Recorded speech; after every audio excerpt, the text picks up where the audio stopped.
Você mandou a sua pergunta pelo Instagram ou pelo YouTube e eu vou responder ela agora para você em mais um episódio do Hobby Responde. Bora lá! O que tem a falar sobre a Vivara? A gente está aqui sempre para ver os fundamentos do negócio por trás do ticker e eu estou mostrando para você na tela a receita líquida da Vivara de 2016 até o fechadinho de 2019. E aí você tem a receita líquida, aí você subtrai os custos dos produtos vendidos, os custos com vendas, despesas gerais, administrativas, entre as receitas de juros, mas sai também as despesas financeiras das dívidas que a empresa tem, e aí você paga imposto de renda e tudo mais, e você chega na última linha, que é a linha que todo investidor quer saber, que é o lucro líquido. E tá na tela aqui para você, a Vivara tem este lucro atualizado aí de 2019, 258 milhões de reais, e aqui você vê na tela também um histórico para você sempre ver maiores horizontes de tempo. Só que metade é lucro, a outra metade, inclusive isso daqui que faz a empresa respirar, sobreviver e girar os negócios do seu dia a dia, é o fluxo de caixa.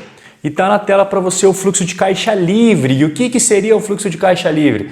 É o fluxo de caixa das atividades operacionais do dia a dia da empresa, menos o CAPEX, que é todo aquele gasto que a empresa tem para se manter competitiva no mercado. E aqui está na tela o fluxo de caixa livre, também o histórico da Vivara. Lembrando que é importante ressaltar, né? Eu até comentei agora há pouco, a Vivara faz pouquíssimo tempo que está com o seu capital negociado na Bolsa de Valores. O IPO dela foi em outubro de 2019. Na época ela movimentou mais de 2 bilhões de reais. Tem investidores que não se preocupam em entrar em IPOs, tem investidores que não gostam de entrar em IPOs porque é muito difícil você analisar o negócio nessa fase de IPO, entra a grana ali que foi captada e aí não fica tão simples assim para você fazer uma análise. Eu sou desse segundo grupo porque eu prefiro esperar um pouquinho, mesmo que o negócio aparentemente mostre números que me agradem, eu espero um pouquinho para entrar, não tem problema não, mas isso sou eu falando, cada um tem os seus critérios.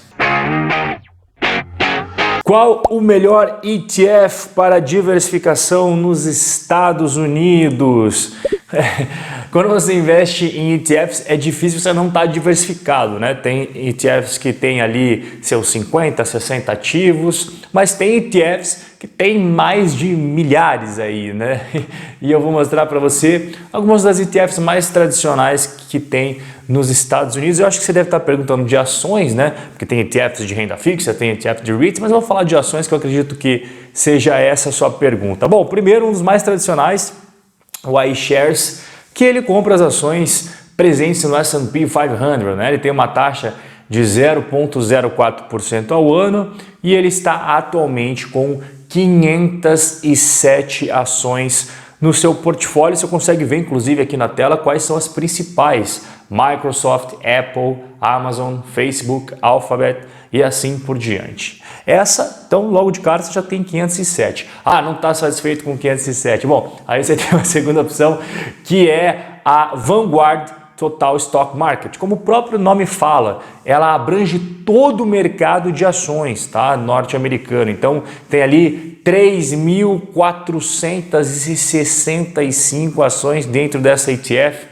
Ela tem uma taxa bem baixinha, de 0,03%. E aqui eu coloquei os setores em que essas ações estão distribuídas: tecnologia quase 30%, mas aí você tem uma participação bem importante em saúde, e setor financeiro seguido do consumo cíclico.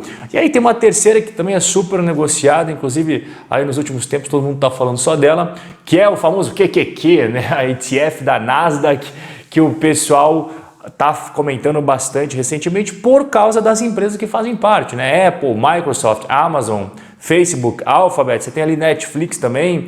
Ela tem 105 ações. A taxa dela de administração é um pouquinho mais elevada que aquelas duas primeiras opções, mas enfim, o último ponto que eu quero ressaltar é que essas 10 empresas que você está vendo na tela correspondem a mais de 54% da ETF. Qual a diferença do Buy and Hold e do Fator Investing? Olha, O buy and hold, eu acredito que todo mundo que me acompanha aí já sabe, né? Eu sempre falo, então qual que é a essência do buy and hold? É você fazer aportes regulares, consecutivos, em bons ativos, ativos de qualidade e ficar com eles enquanto eles forem bons. Agora, o segundo, tenho certeza que tem muita gente que está ouvindo pela primeira vez agora e eu vou explicar o que é isso, tá? Então eu coloquei na tela, primeiro ponto, o fator investing, ele é dividido em dois pontos principais. Você vai encontrar aqueles fundos, aquelas ETFs que são focados em questões mais macroeconômicas, tá? Taxa de inflação, crescimento do PIB, taxa de desemprego, taxa de juros, e você tem mais aquelas que estão ligadas ao style, tá? Ações de crescimento, ações value, valor de mercado, o setor em que estão inseridas e tudo mais. Tem ETFs que só fica no macro, tem ETFs que só fica ali no style, tem ETFs que juntam os dois, tá? É multifator que a gente chama. Só que, assim, existem algumas premissas quando a gente vai dar uma verificada nas estratégias que as ETFs de Factor Investing utilizam, e eu até destaquei aqui para você algumas bem importantes, tá? Começando com aquelas que focam no Value Investing, ou seja, empresas que têm um preço-valor patrimonial, um preço sobre lucro, dividendos e fluxo de caixa livre atrativos. Você também vai encontrar outra premissa que é em relação ao tamanho, né? O market cap. Então você tem as micro caps, small caps, middle caps e large caps. E aí você tem também outra premissa, que é o chamado momentum, ou seja, geralmente, tá historicamente demonstrado aí que aquelas ações que caíram nos últimos 3 a 12 meses, elas tendem a performar melhor no futuro do que aquelas que acabaram tendo uma performance melhor. É claro, né? Não é qualquer coisa. Isso daqui você vai juntando essas várias premissas que eu estou explicando para você, tá? Não é uma coisa separada do nada. E aí você tem também outra premissa que é a qualidade, ou seja, endividamento baixo, lucros resilientes, o ROI. Tem outra premissa também muito importante que é a volatilidade.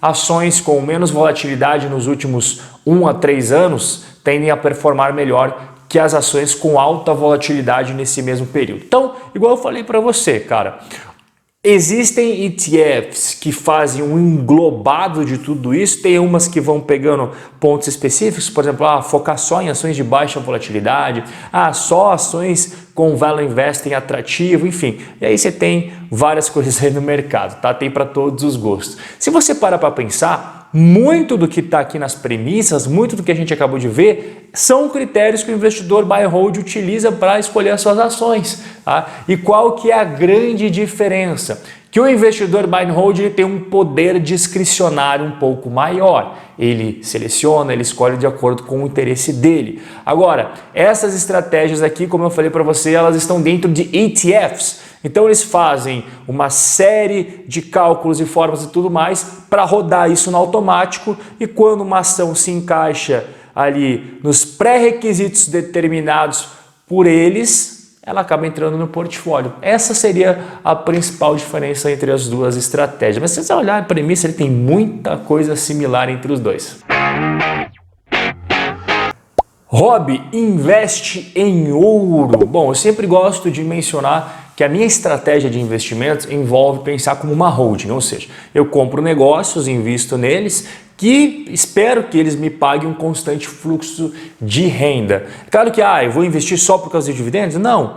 Entra muito a questão da qualidade do negócio e tudo mais, tá? Se você me acompanha aqui há um tempo, você já sabe. Agora, existem duas formas de você ganhar dinheiro com investimentos: valorização do capital e pagamento de rendimentos. O ouro, ele não paga rendimentos, então você só vai depender da valorização do capital, tá bom? Então, o meu critério pessoal, o ouro, ele já não atende, mas eu sei que tem muitas pessoas que gostam do ouro, eu tenho que trazer aqui para você. Então, este é o gráfico do ouro no longo prazo, tá? Você pega ali em 1915, ele custava $19,25 e hoje é mais de $1.700. Beleza, então esse é o primeiro gráfico. Agora, a gente não pode analisar esse gráfico cruamente, a gente tem que ver ele corrigido pela inflação, certo? Então você já vê que aquele preço lá de 1915, que era R$19,25, já passou a ser corrigido pela inflação 493,55 dólares, né? Então, você já vê que aquele gráfico que era uma subida descomunal já não é tão descomunal assim nesse daqui que é ajustado pela inflação. Beleza, então, olha bem esse gráfico, tá?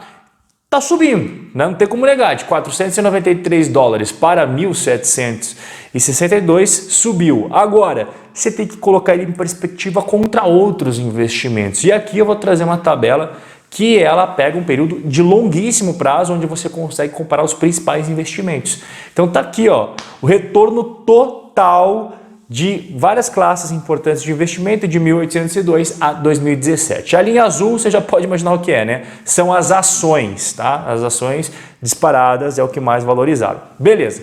E aí você tem logo em seguida em cinza os bonds, a gente pode comparar como títulos de renda fixa de longo prazo. E aí a gente tem os Treasury Bills, que são os títulos de curto prazo.